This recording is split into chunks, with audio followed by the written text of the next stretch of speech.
Welcome to this week's Digital News Roundup, The Report. This week we're talking to our giants for their thoughts on the Google Plus platform. Was it just swept under the rug after not being very successful, or did the data breach truly prompt its closing down?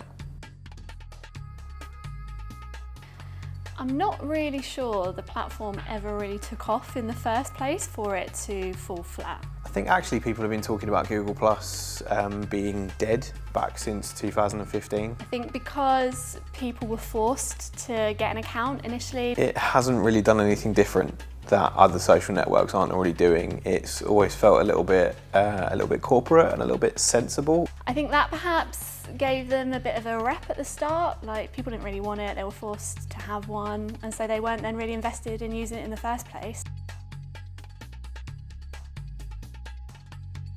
I think because, well, one, people don't really care much about Google Plus in the first place. They're probably also starting to get used to data breaches a little bit more. Not that that makes it okay. Looking at actually what data was breached, we're not talking about like passwords and sensitive, or what I would deem as sensitive information. Where they're not using Google Plus as much, they might be thinking that there's not really any data there for, the breach to kind of compromise them too much in any way. It was quite a long time ago, as opposed to happening really recently. And also, perhaps the fact because it's not like credit card details. If it was credit card details that was kind of stored on that platform, then people would definitely have something to say about it.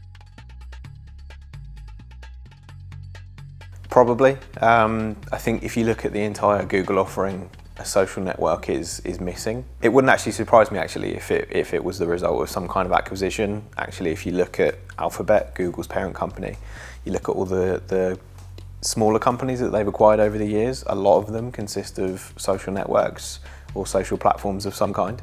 There's quite a few varied opinions, with some giants using Google Plus rarely and others not at all. Have you ever used Google Plus? Let us know in the comments. Be sure to check out our website to keep up to date with the latest news, and keep an eye out on our socials for our weekly news updates.